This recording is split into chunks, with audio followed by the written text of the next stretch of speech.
It is Get Valiant 158. What is happening? Welcome to today's show. How y'all doing? Great. Great. Awesome. We have Emily. Here. Yes. Pumped up to have you.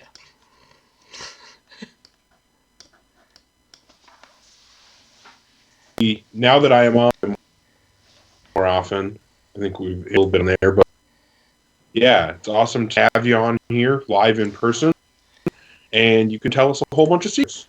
Yep.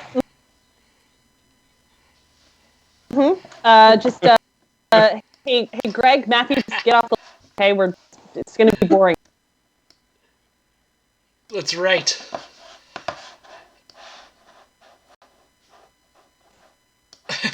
I mean, it's almost like I'm in social distancing at its best podcast, right? So right. I still work out of the office at work, and I thought that meant that I was going to get a little bit of social interaction.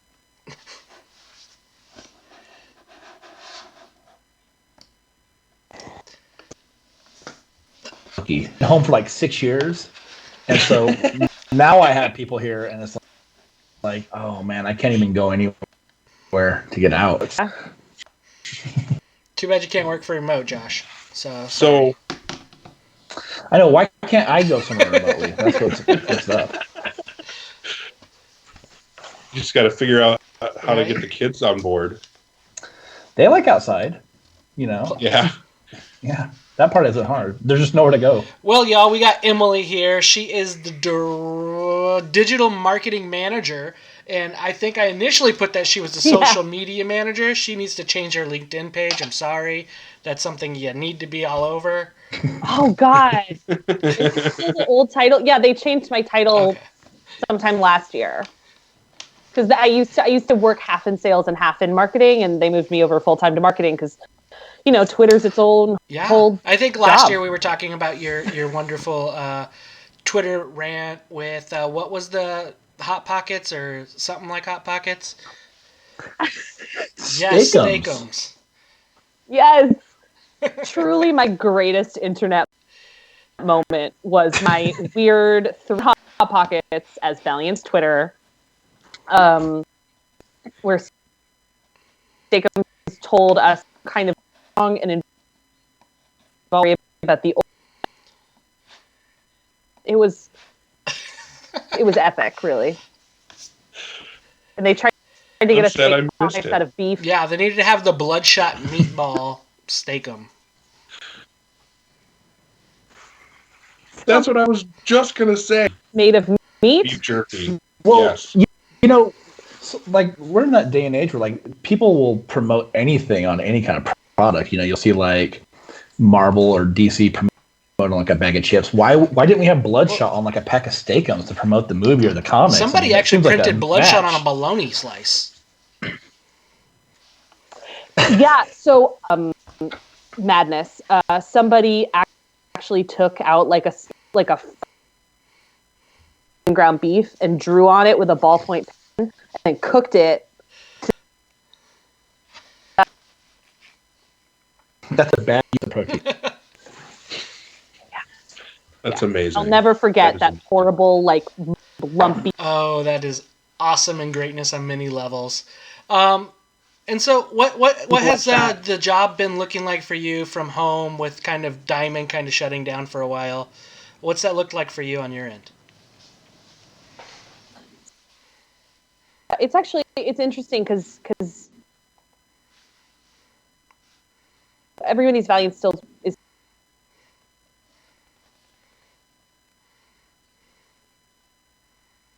we're change that much. It's the things I'm talking about are changing, obviously, because I'm not promoting whatever's coming out next week. We're not talking about things that are upcoming because schedules are in flux. But I'm online. I'm talking to fans. I'm sharing as much or more than I was before because this is, you know, I'm kind of the only way we get to connect with our fans right now is through press that Greg does with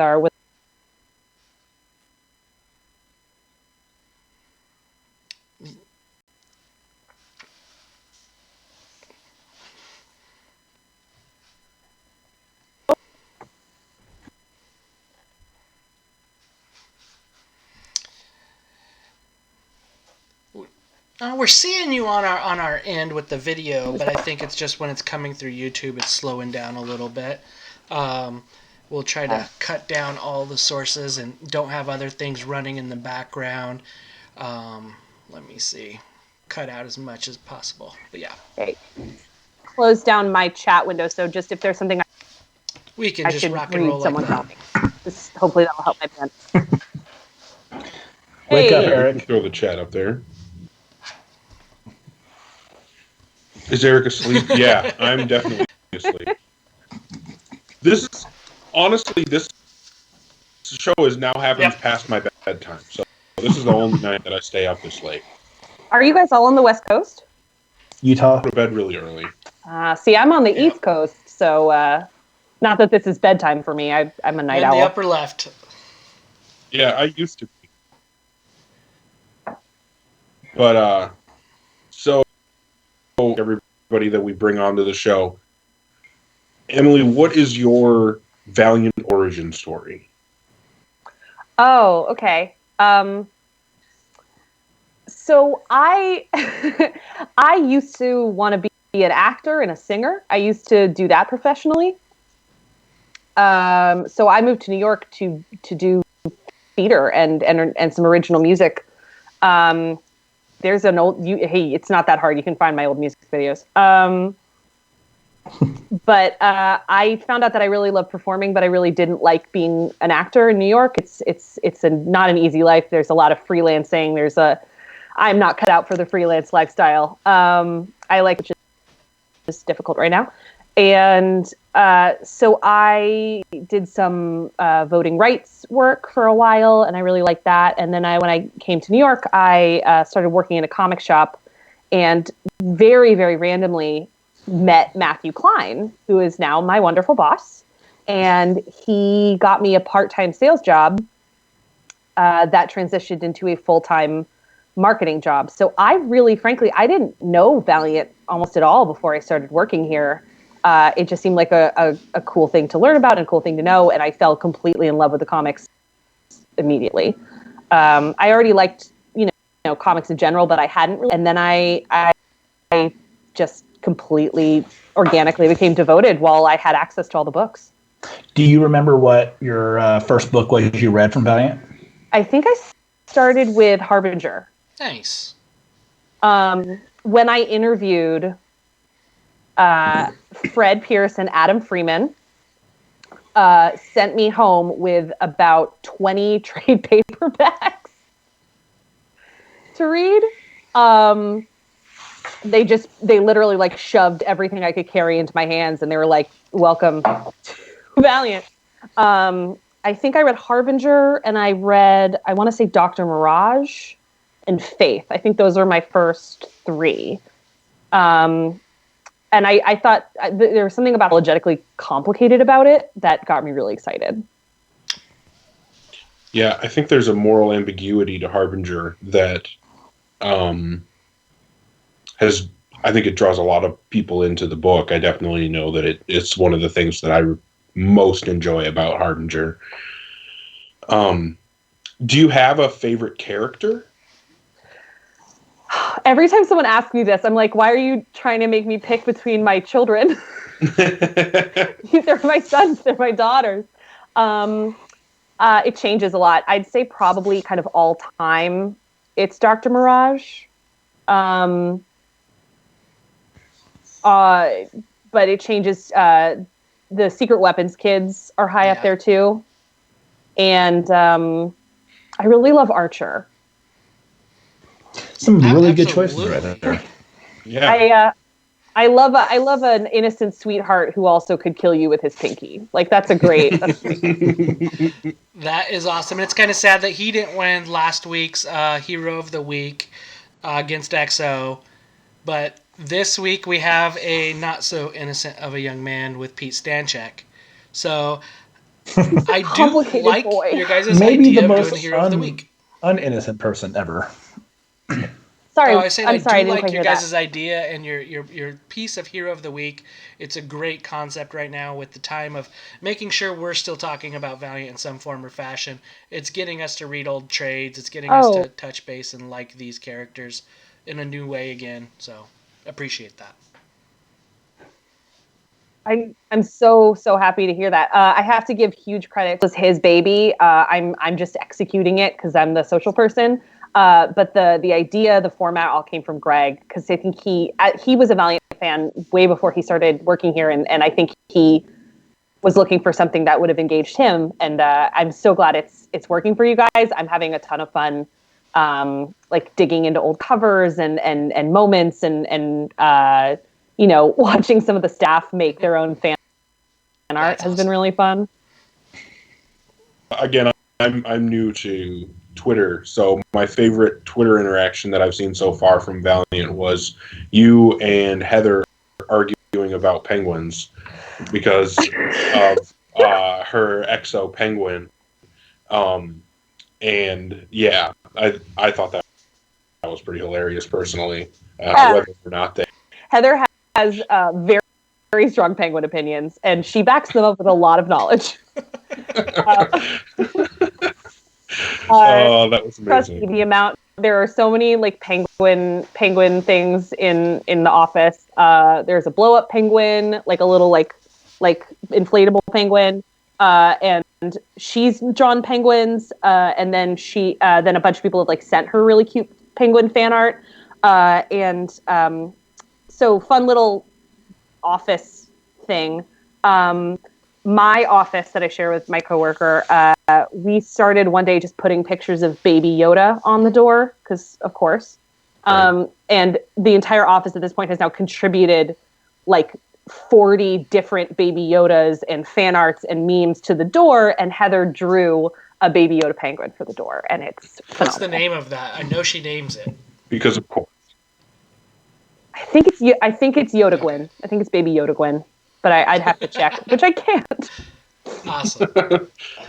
Which is a travesty.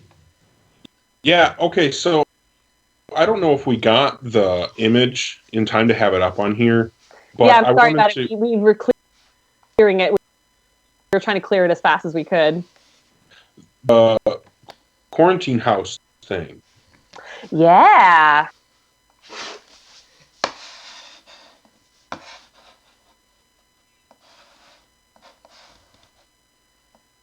But I see that. Shameless plug, if you're not subscribed to the Valiant Voice newsletter, you wouldn't have gotten this until tomorrow. Absolutely. So which house in the quarantine house would you pick? Number 1, Bloodshot, Faith Herbert, Vincent Van Gogh, Dr. Mirage. Number 2, Ninjak, Geomancer Tama, Armstrong, and Quantum. Number 3, Rye, Livewire, Ivor Timewalker, Chris Hathaway.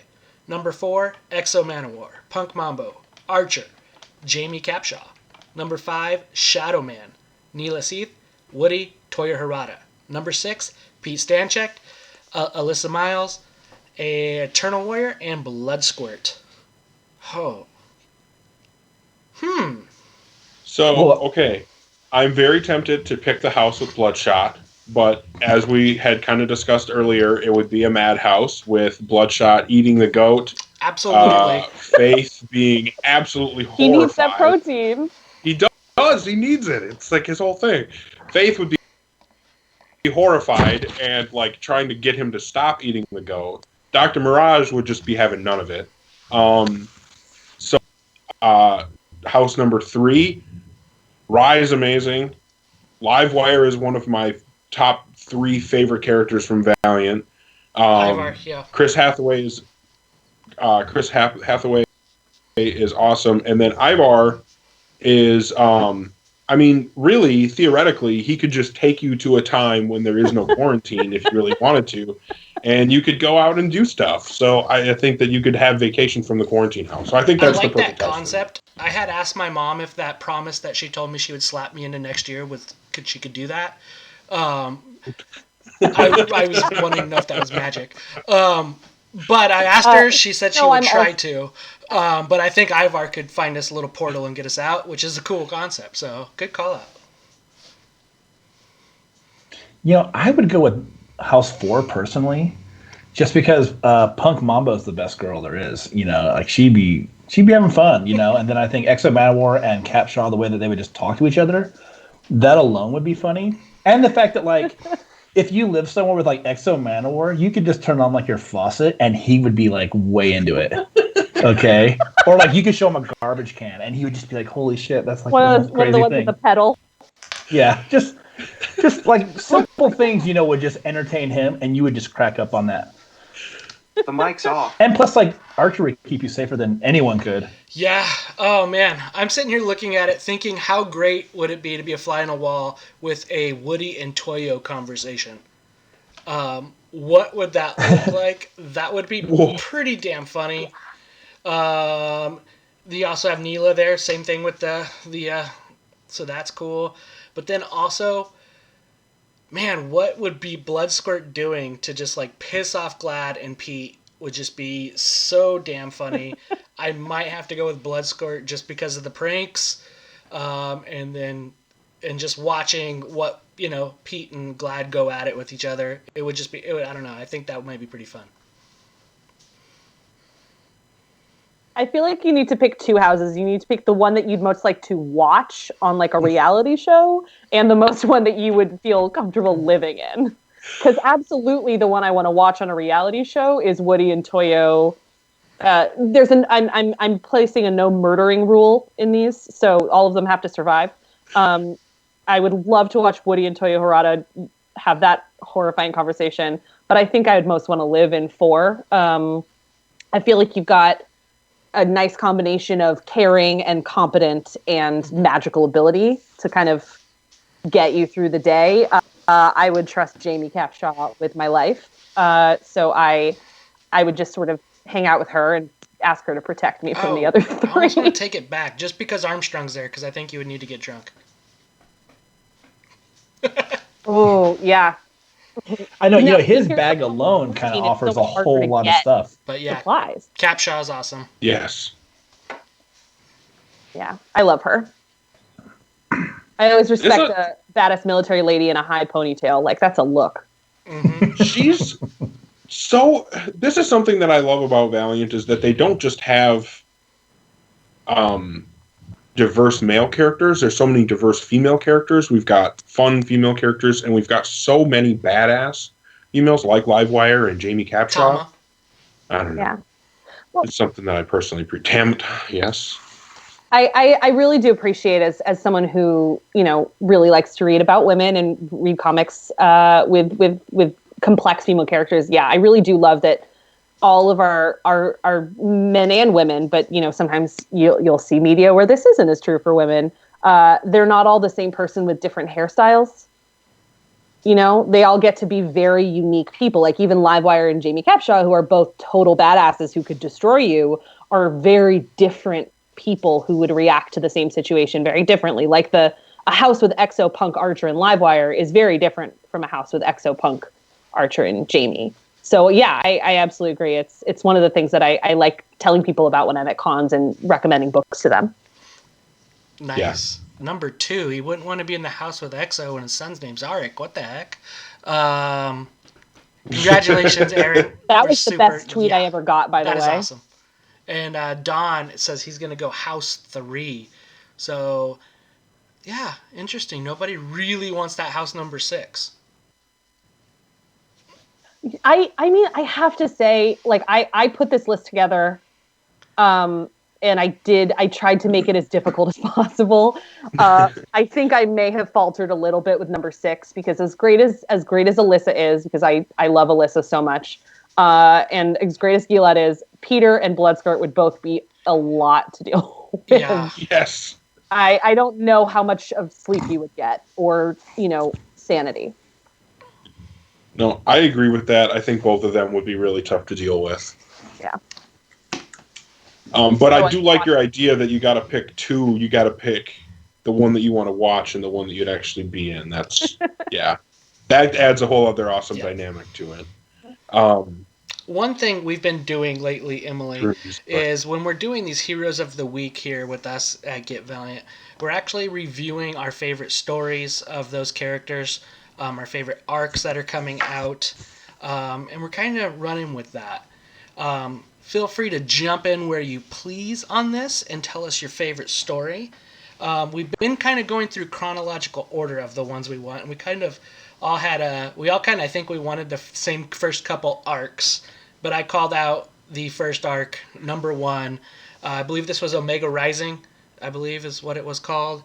And this was just a beautiful story. I say that I got out of comics for a little while, just because life, school, work, and I got back into working in psychology.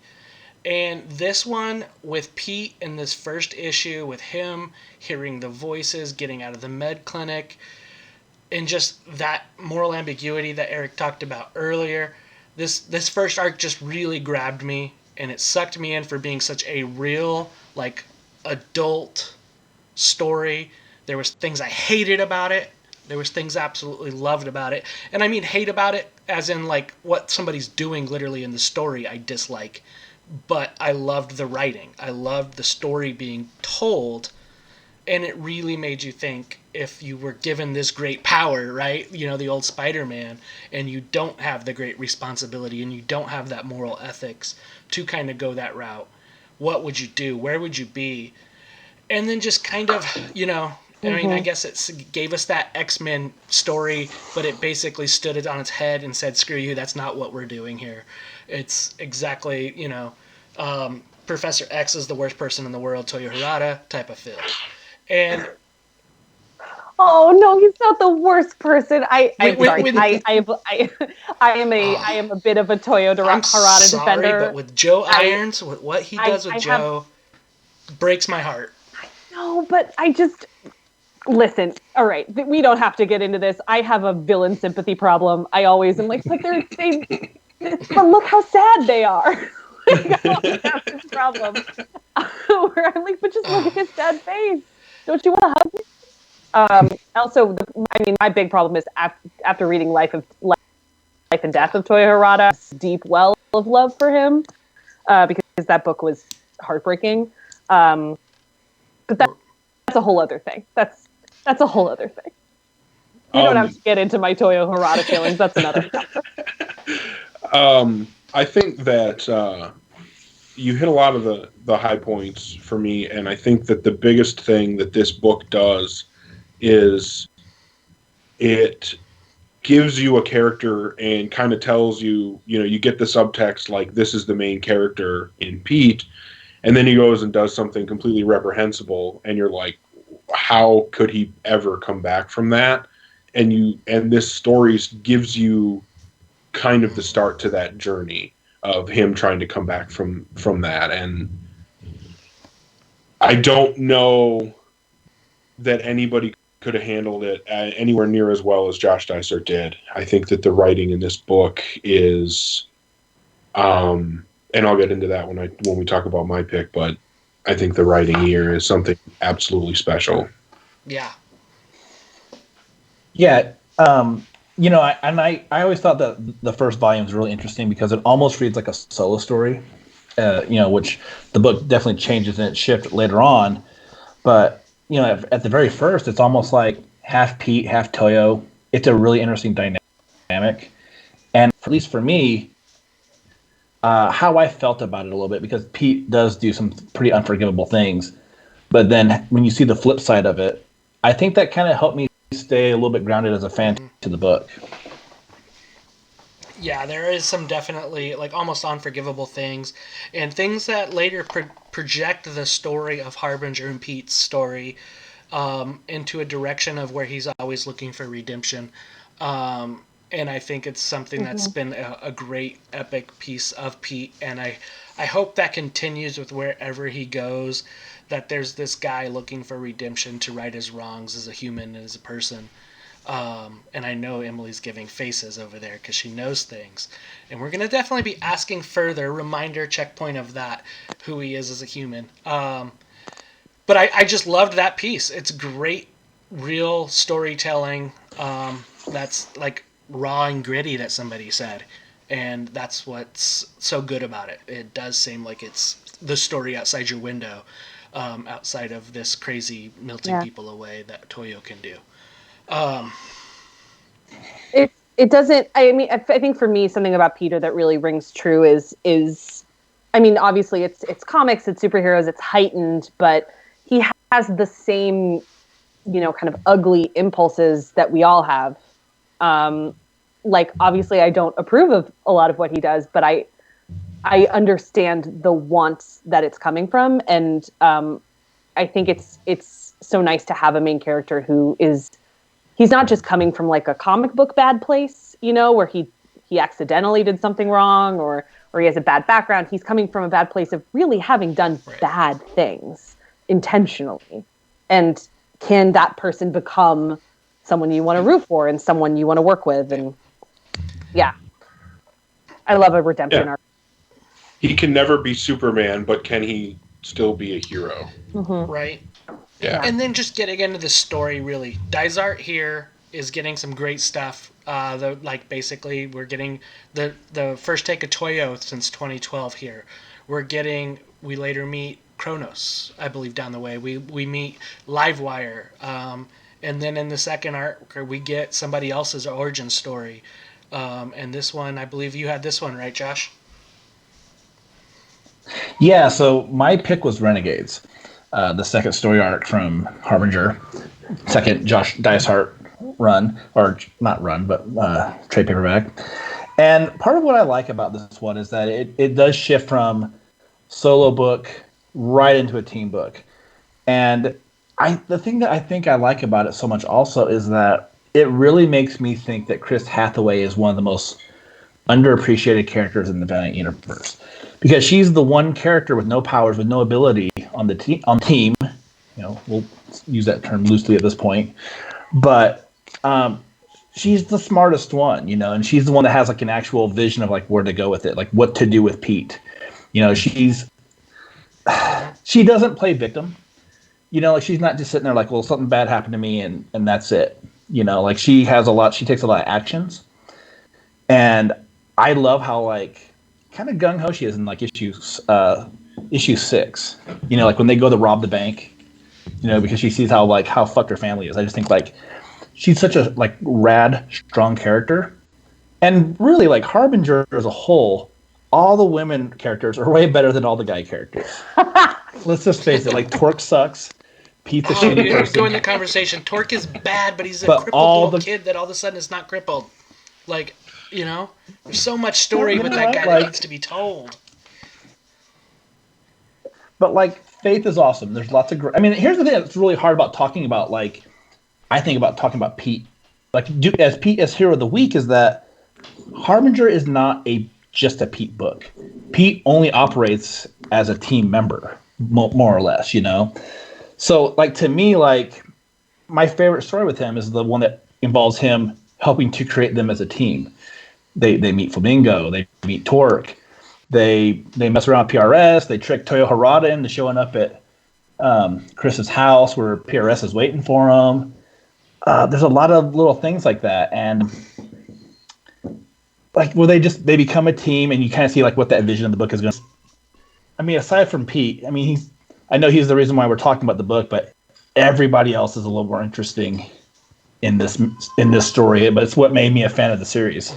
I feel like it's rare in a team for the most powerful person to not also be the leader, and that is a very interesting part of the dynamic to me. That he's you can't really argue that anybody has more ability or more power than he does, or more sort of ability to affect the world. But he knows he's not ready to lead a team. Everyone else knows he's not ready to lead a team, so he takes a different role in it, and that's what really interesting to me for someone who could have the most power in the room, not taking it. Yeah, I love that, and I love the fact that they do give like the least powerful, right? And but with the most headstrong is going to be Chris. I think a lot of people can relate to that piece to it, which is cool, and it is a cool not just going with the actual trope of that. Okay, you're the most power, you're the leader, bye, right? And I think it's really cool. It made it really to a piece. And like Josh says, they bring the team back together. I always love books where you're getting the team together type of thing.